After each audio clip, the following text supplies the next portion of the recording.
Hey everybody, Adam here with Hometown Acres. Welcome back. So in one of our previous videos where we took the dozer back and cleaned up some trails, I mentioned that we have picked out a site for a future cabin back in the woods.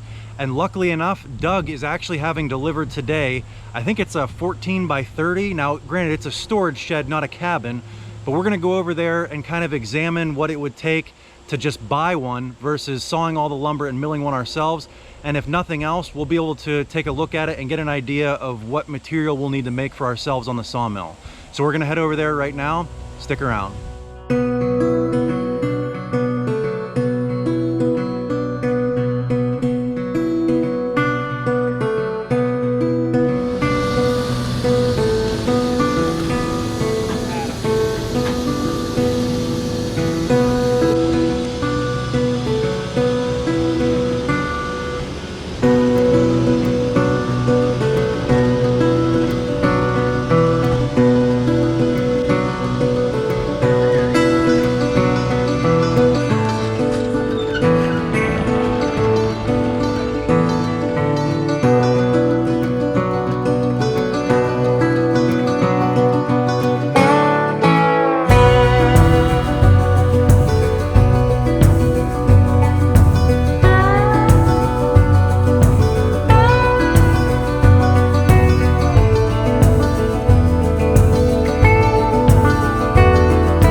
All right, so this is a pretty nice shed here. I think in the intro I said this was a 14 by 30, but it's actually a 14 by 36, right? Yes, it is. So the number one question everybody's gonna wanna know, any video I do, the number one question is how much did that cost? So what does something like this run? It really depends on what options you get with it. This particular shed is around anywhere from $15,000 to $18,000 as it sits, and the price difference is a lot based on what options you get with it. Yeah. As you can see, this has got a big front garage door. It's got 2 windows on this side. It's got 2 windows on the back side, and it's got a loft. So that cost for those extras on that was put it at about $17,000. With today's lumber price, yes, that's expensive, but you can't build one today for the same costs without having to do permits and everything else. And I think you're going to touch on that a little bit as well. Yeah, I think you said the biggest thing about these is because they can deliver them on a truck, they're considered portable.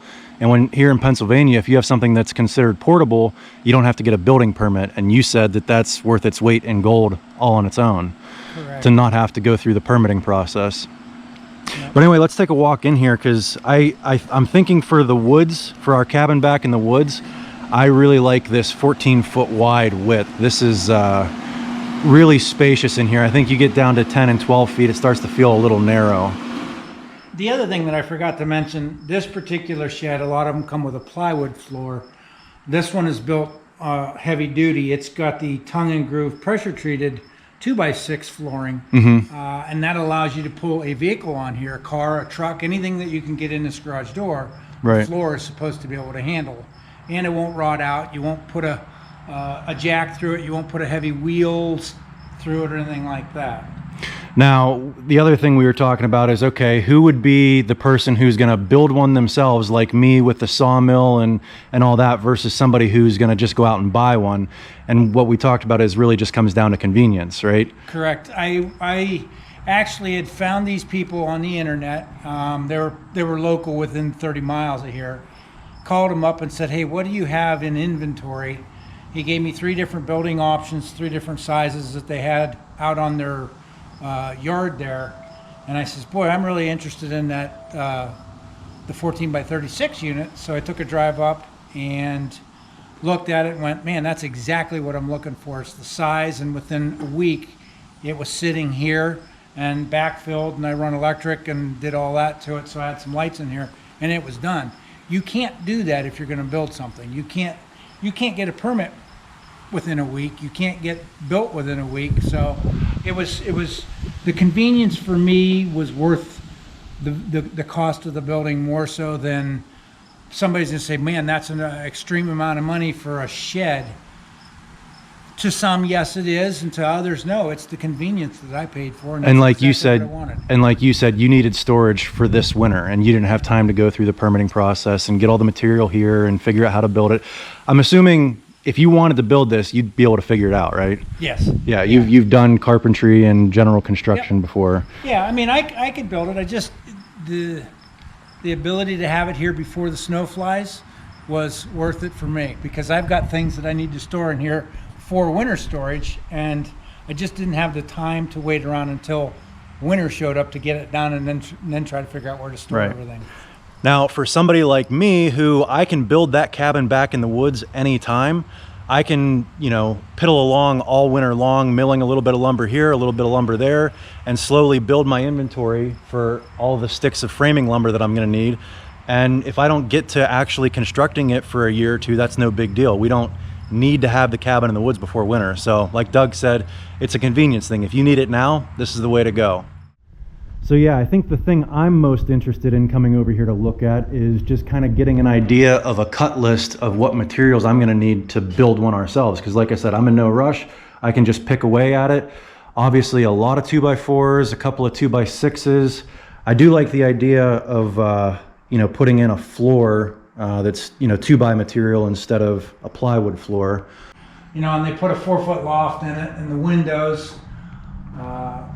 I like the windows because it does get warm in here. You can come in and open the windows up and do your thing in there. And then I ran some electrical that, just some simple stuff with some lighting and 2 outlets in case I ever would need to put a battery charger in here, or if I'm out here, in another couple months, the sun's going to be going down at 5 o'clock. Right. We don't get done playing until later on in the evening, so you can't come in the dark and all that. So it's just again, it goes back to convenience. The convenience of being able to have something here and ready to go. Yeah, this is really nice. I think probably what I'd want to do is, like I said, I definitely want that 14-foot width because this is nice and spacious. I probably don't need 36 for a cabin back in the woods. I'd probably go 20 or 25, but this will give me a really good idea of what kind of material I'll need to mill on the sawmill. The only thing I won't be able to do is obviously the metal roofing, the plywood sheathing on the sides, but all of the framing material I ought to be able to put together on that mill. Absolutely, there'd be no reason. And you could actually put, if you wanted to do a rustic, neat looking cabin back in the woods, when you do your rough cut